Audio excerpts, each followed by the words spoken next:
Guys, അപ്പം നമുക്ക് ഇന്ന് എൻ്റെ ഒരു ദിവസം എങ്ങനെയാണ് കടന്നു പോകുന്നതെന്ന് കാണാം.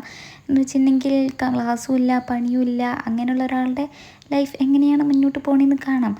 ചിലർതൊക്കെ അങ്ങനെ ആയിരിക്കും, പക്ഷെ ചിലർതൊന്നും അങ്ങനെ ആയിരിക്കില്ല. പക്ഷെ എൻ്റെത് എങ്ങനെയാണ്, എൻ്റെ ലൈഫ് എങ്ങനെയാണെന്ന് നമുക്ക് കാണാം. ഞാൻ രാവിലെ തന്നെ അതിരാവിലെ 6 മണിക്ക് 7 മണിക്ക് എണീക്കുന്ന ഒരാളേ അല്ല.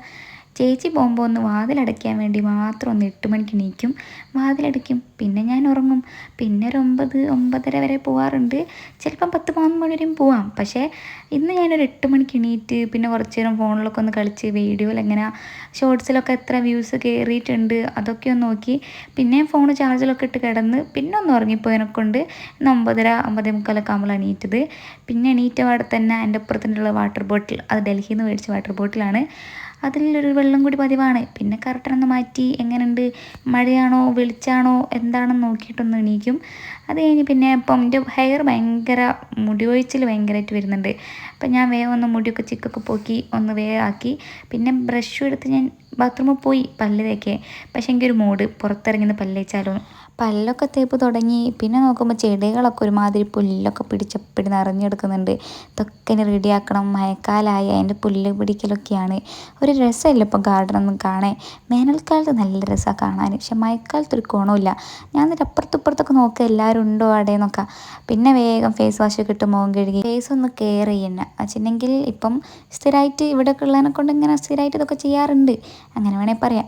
പിന്നെ ഡ്രസ്സൊന്ന് ചേഞ്ച് ചെയ്യാന്നിരിച്ച്, കുളിയൊക്കെ രാത്രിയാണ്, ഡ്രസ്സൊന്ന് ചേഞ്ച് ചെയ്യാന്നിരിച്ച് ഒരു മൂഡ് വന്ന് ഡ്രസ്സ് ചേഞ്ച് ചെയ്ത് ഒരു കംഫർട്ടിന് വേണ്ടി ചേഞ്ച് ചെയ്തതാണ് കേട്ടോ. പിന്നെ ഞാൻ എൻ്റെ ബെഡൊക്കെ ഒന്ന് സെറ്റാക്കി, പിന്നെ എല്ലാവരും റൂമത്തെയും ബെഡ് ഞാൻ തന്നെ സെറ്റാക്കണം. അതിന് വരും വീഡിയോയിൽ നിങ്ങൾക്ക് കാണാം കേട്ടോ.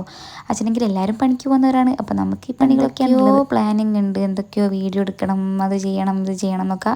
പക്ഷേ എന്തേ നടക്കുമെന്ന് അറിഞ്ഞൂടാ. പിന്നെ രാവിലെ തന്നെ കോഴിമുട്ട മാത്രമേ ഉള്ളതിനെ കൊണ്ട് 2 പഴവും കണ്ടതിനെ കൊണ്ട് ഞാനൊന്ന് ഫ്രൈ ചെയ്യാന്നിരിച്ചു.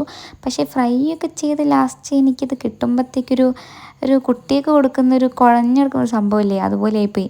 പിന്നെ സാരമല്ല, ഞാൻ തന്നെയല്ലേ തിന്നണ്ടേന്ന് വെച്ച് ഞാനത് 2 കോഴിമുട്ട ഇല്ലാത്തതിനെ കൊണ്ടാണ് ഒരു കോഴിമുട്ടയും 2 പഴവും എടുത്ത് ചെയ്തത്. പിന്നെ ഇപ്പോൾ ചായ ഒന്നും രാവിലെ അങ്ങനെ കുടിക്കാറില്ല, വൈകുന്നേരം പിന്നെ എല്ലാവരും ഉണ്ടെങ്കിൽ കുടിക്കുന്നല്ലാണ്ട് രാവിലെ വെറും ചൂടുള്ള മാത്രമാണ് കുടിക്കൽ. പിന്നെ ഈ ഒരു പാത്രമൊക്കെ കഴുകി വെച്ച് ഈ ഒരു പണിയൊക്കെ വേഗം തന്നെ തീർത്ത്, ഉള്ള പണി അപ്പം തന്നെ തീർത്താൽ പിന്നെ ഈ പണി എടുക്കേണ്ട ആവശ്യമില്ലല്ലോ. നമ്മളിവിടെ മടി കാണിക്കാൻ പാടില്ല ഗൈസ്. ഇന്നത്തെ ഒരു പ്ലാനിങ്ങിലൊരു ഭാഗമായിരുന്നു ഈ ഫോട്ടോ ഫ്രെയിംസിലൊക്കെ കുറേ പൊടി പിടിച്ചെടുക്കുന്നതും മാറാല പിടിച്ചെടുക്കുന്നതൊക്കെ ഞാൻ കണ്ടിട്ടുണ്ടായിരുന്നു. അപ്പോൾ അതൊക്കെ ഞാൻ സെറ്റാക്കുക. പിന്നെ എനിക്കൊരു മൂഡ് കയറി വൃത്തിയാക്കൽ. അങ്ങനെ ഞാനിതാ ജനലൊക്കെ വൃത്തിയാക്കി, പിന്നെ ഇവിടെയുള്ള TV യൂണിറ്റ് സെറ്റാക്കി, ചെരുപ്പിൻ്റെ അവിടെയുള്ള ചെരുപ്പിലുള്ള കുറേ പൊടിയൊക്കെ തട്ടി, അങ്ങനെ അല്ലറ ചില്ലറ എല്ലാ പണികളും ഞാൻ എടുത്ത്. എന്ന് വെച്ചിട്ടുണ്ടെങ്കിൽ എനിക്ക് എങ്ങനെയാണ് പണി എടുക്കാൻ മൂഡ് എപ്പോഴെങ്കിലാണ് വരിക. ആ മൂഡ് വന്നതിൻ്റെ എല്ലാ പണിയും ഞാൻ ഒരു ദിവസം കൊണ്ട് ചിലപ്പോൾ 2 മണിക്കൂറാണെങ്കിൽ തീർത്തുനിന്ന് വരും. പക്ഷെ മുറ്റത്തേക്ക് ഇറങ്ങിയിട്ട് ഞാൻ അങ്ങനെ പണിയെടുക്കില്ലെങ്കിലും അകത്തുള്ള എല്ലാ പണിയും ഞാൻ ഒരുവിധം എല്ലാം എടുക്കലുണ്ട്.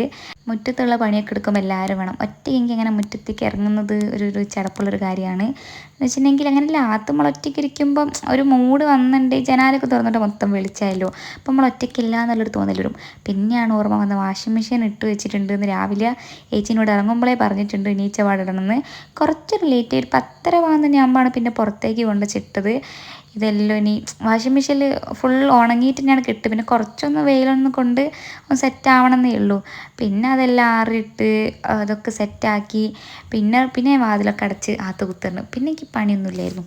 ഞാൻ പറഞ്ഞില്ലേക്ക് എല്ലാവരുടെ റൂമും ക്ലീൻ ചെയ്യേണ്ടിയിരുന്നു. സിയോൻ്റെ റൂമിൽ ബെഡൊക്കെ ഒന്ന് സെറ്റാക്കിയിടുക, പിന്നെ അടിച്ച് വരുമ്പോൾ എല്ലാവരുടെ റൂമും ഒരുമിച്ചാണല്ലോ അടിച്ച് തരിക. അങ്ങനെ എല്ലാ പണി എനിക്ക് തന്നെയാണ്. പിന്നെ എൻ്റെ സെക്കൻഡ് ഫോണിൽ കുറച്ച് വീഡിയോ എഡിറ്റ് ചെയ്യാനുള്ളത്, കുറച്ച് വീഡിയോ ഒക്കെ എഡിറ്റ് ചെയ്ത്, പിന്നെ കുറച്ച് പഴയ വീഡിയോ കണ്ട്, പിന്നെ അതിനകത്തൊരു സിനിമ ഉണ്ടായിരുന്നു സർവ്വമായ, അത് ഞാൻ തിയേറ്ററിൽ പോയി കണ്ടതിനെ കൊണ്ട് ഫോണൊന്നും അങ്ങനെ കണ്ടിട്ടില്ലായിരുന്നു. പിന്നെ ഞാൻ കുറച്ച് സമയം പോക്കാൻ വേണ്ടിയിട്ട് അത് കുറച്ച് ഉത്തരം കുത്തുന്ന കൂടെ അമ്മയൊന്ന് ഫോൺ വിളിച്ച് പറഞ്ഞ് കഞ്ഞി കുടിച്ചിട്ടില്ലേന്ന് ചോദിച്ചിട്ട്, അപ്പോഴാണ് എനിക്ക് ഓർമ്മ വന്ന കഞ്ഞിയുള്ള കാര്യം. പിന്നെ കഞ്ഞിയും ചോറും കൂടി ഒരുമിച്ച് തന്നെയായിരുന്നു പറയുക. കഞ്ഞി കുടിച്ചൊരു 10 മിനിറ്റ് ഞാൻ ചോറുന്ന്, പിന്നെ അമ്മയൊക്കെ വന്ന് അമ്മേൻ്റെ വകയുള്ള അമ്മ അലക്കിയിട്ട് അങ്ങനെ കുറച്ച് ഞാൻ പ്രകൃതി ഭംഗിയൊക്കെ ഇങ്ങനെ ആസ്വദിക്കുകയായിരുന്നു. പിന്നെ സിയോ വിളിച്ചിട്ടുണ്ടായിരുന്നു പുറത്തേക്ക് പോകണമെന്ന്. അതിൻ്റെ ഇടയിൽ കൂടെ എൻഗേജ്മെൻറ്റിന് കിട്ടിയ കുറച്ച് മുട്ടായി ബാക്കി ഉണ്ടായിരുന്നു. അതിൽ ലാസ്റ്റ് ഇത് ഞാനും കൂടി ഞാൻ കഴിച്ച് തീർത്തു. എനിക്ക് തോന്നുന്നു ഞാൻ തന്നെ ഒരു 3-4 എണ്ണം തിന്നേന്ന്. പിന്നെ ഒന്ന് പുറത്ത് പോയി വേഗം തിരിച്ച് വന്ന്, പിന്നെ വീഡിയോ ഒന്നും എടുത്തില്ല, ഫോണിൽ ചാർജ് ഇല്ലാത്തതിനെ കൊണ്ട് വേഗം പോയി തിരിച്ചൊക്കെ വന്ന് മേലൊക്കെ ഇഴുകി ഡ്രസ്സൊക്കെ മാറ്റി. അപ്പൻ്റെ ഇവിടെ ഒരാൾ ഭയങ്കരമായിട്ട് ഹെയറൊക്കെ ഡൈ ചെയ്യുന്നു. പിന്നോട് പറഞ്ഞ് വീഡിയോ ഒന്നും എടുക്കുകയും ചെയ്യരുത് കേട്ടോന്ന്. പിന്നെ നമ്മൾ വിടുമോ, എല്ലാവരും കാണട്ടെ അങ്ങോട്ട്, ഇതൊക്കെയാണ് ഈ സൗന്ദര്യത്തിൻ്റെ രഹസ്യം എന്നൊക്കെ. പിന്നെ ഒരു മാങ്ങ ഉണ്ടായിരുന്നു ഫ്രിഡ്ജിൽ, അതൊന്ന് ഒരു നാടൻ മാങ്ങ ആയനെക്കൊണ്ടാണായിരിക്കും പഴുത്തിലത്ര ടേസ്റ്റ് ഇല്ല. അപ്പം ഞാൻ ഇങ്ങനെ വെറുതെ ഇരുന്നപ്പോഴാണ് ഈ മുറ്റത്തേക്ക് നോക്കിയപ്പോൾ ഇത്രയും ചക്ക ഉണ്ട്. ആർക്കും ചക്ക വേണമെങ്കിൽ പറഞ്ഞോണ്ട് കേട്ടോ, അത്രയും ചക്ക ഉണ്ട്. ഈ ചക്കക്കാലം കഴിഞ്ഞല്ലോ. അങ്ങനെ ഞാൻ പിന്നെ എൻ്റെ റൂമിലൊന്ന് കയറി ഒന്ന് പഠിക്കാമെന്നൊക്കെ വിചാരിച്ചിട്ട് ഈ തിരിഞ്ഞൊരു കളിച്ചപ്പോൾ എന്താ സംഭവം എന്താ വെച്ചിട്ടുണ്ടെങ്കിൽ ഇത് എങ്ങോട്ടിടും എന്ന് വെച്ചിട്ടുണ്ടെങ്കിൽ ഇവിടെ കസേരയുടെ സ്ഥലം എവിടെ കൊള്ളിക്കും, ഈ എല്ലാം കൂടി ഇത് എവിടെ സെറ്റാകുമെന്ന് ആലോചിക്കുമ്പോഴാണ് ഇങ്ങനെ ഇവിടെ കൊള്ളുന്നൊക്കെ മൈൻഡ് തോന്നി അവിടെ കൊള്ളിച്ച് ഞാൻ. എല്ലാം കൂടി എസ്തെറ്റിക് ഒന്നും നമ്മളിപ്പം പിടിക്കാറേ ഇല്ല. റൂം എസ്തെറ്റിക് അല്ലാത്തതിനെ കൊണ്ട് നമ്മൾ എസ്തെറ്റിക്കിലൊന്നും പിടിക്കേണ്ട ആവശ്യമില്ല. പിന്നെ ടേബിളൊക്കെ ഒന്ന് ക്ലീനാക്കി, ഈ വലിപ്പം തുറക്കാത്തതിനോടും തുറക്കാൻ തന്നെ ആവണില്ല. ഇതൊക്കെ എപ്പോഴെങ്കിലും തുറന്നാലൊക്കെ ആണെങ്കിലും ഇതൊക്കെ തുറക്കാൻ പറ്റുള്ളൂ എന്നുള്ളൊരു ചിന്ത എൻ്റെ മനസ്സിൽ വന്നു കേട്ടോ. പിന്നെ അതൊക്കെ ഒന്ന് സെറ്റാക്കി വലിയ കാര്യത്തിൽ സെറ്റാക്കാന്ന് വിചാരിക്കും നാളെ ഇങ്ങനെ തന്നെ ഉണ്ടാവുന്നത്. മേ ബി ഒരു 3-4 ദിവസമൊക്കെ അങ്ങനെ തന്നെ ഉണ്ടാവും. പിന്നെ എൻ്റെ ഇതിൽ ഇതൊന്നും അനങ്ങൂല. ഇതിൻ്റെ മുകളിൽ കുറച്ച് ഡ്രസ്സ് ഇങ്ങനെ വരുന്നല്ലാണ്ട് വേറെ ഒന്നും ഞാൻ ചെയ്യൂല. പിന്നെ ഞാൻ പണ്ട് ഒരു 2-3 മാസം മുന്നേ ഞാൻ ജോനി ചേച്ചീൻ്റെ സഹായത്തോടെ ഒരു ഹെയർ കെയർ, സ്കിൻ കെയർ എല്ലാം വെച്ച് സെറ്റാക്കിയിട്ടൊരു പ്ലാനിങ് ഒക്കെ ചെയ്തിട്ടുണ്ടായിരുന്നു. അത് ആ മാസത്തെയൊക്കെ ടിക്കറ്റൊക്കെ വെച്ചിട്ടുണ്ട്. പക്ഷേ ബാക്കി പിന്നെ അങ്ങോട്ട് ഞാൻ തിരികെ ചെയ്തില്ല. 2 മാസം ഫുൾ അറിയാലോ, കല്യാണത്തിൻ്റെ തിരക്കിൽ ഞാൻ ഒന്നും ചെയ്തിട്ടില്ല. അങ്ങനെ നമുക്കിനി ജൂൺ മാസം മുതൽ സ്റ്റാർട്ട് ചെയ്യാമെന്നുള്ളൊരു മൈൻഡിൽ ഞാൻ ഫുള്ള് പെന്നും പെൻസിലും എല്ലാം എടുത്ത് കളറും ഒക്കെ എടുത്തിട്ട് കുത്തിരിഞ്ഞ് എഴുതി, കുറേ വരച്ച് നമ്പർ ഇട്ട് ഡേറ്റ് ഇട്ട് ഡേയ്സ് എഴുതി എന്തൊക്കെ ചെയ്യണം എന്ന് എഴുതി എല്ലാം ചെയ്ത് കുറേ നേരം അങ്ങനെ സമയം പോയി. പിന്നെ അതിൻ്റെ ഇടയിൽ കൂടെ അമ്മ വിളിച്ച് ഫുഡ് കഴിക്കാൻ വേണ്ടിയിട്ട് അങ്ങനെ ഫുഡൊക്കെ കഴിച്ച് ചപ്പാത്തിയും നല്ല മീൻ കറിയായിരുന്നു, നല്ല ടേസ്റ്റ് ഉണ്ടായിരുന്നു. ഫുഡ് കഴിച്ച് വന്നിട്ട് പിന്നെയും കുറച്ചുകൂടി ഇരുന്നത് മൊത്തം ഫുള്ളാക്കിയിട്ട് കിടക്കാമെന്നൊക്കെ വിചാരിച്ച് പിന്നെ ഞാനിന്ന് യൂട്യൂബിൽ നമ്മളിനി എന്തൊക്കെ ചെയ്യണം, നാളെ ഇതൊക്കെ എടുക്കണം എന്നൊക്കെ എഴുതാൻ വേണ്ടിയിട്ട് ഒരു ബുക്ക് തപ്പിയതായിരുന്നു. അപ്പോൾ ഈ ബുക്ക് കിട്ടി. ഞാൻ ഈ ബുക്ക് തന്നെ മതി എന്നുള്ളൊരു മൈൻഡിൽ തന്നെ നിന്ന്. അപ്പോൾ ഇതൊക്കെ ഉള്ളൂ എൻ്റെ ലൈഫിൽ ഇതൊക്കെയാണ് എൻ്റെ നടക്കാറ്. അപ്പം ശരി, നമുക്കിനി അടുത്ത വീഡിയോ ആയിട്ട് വരാം കേട്ടോ. Okay, bye.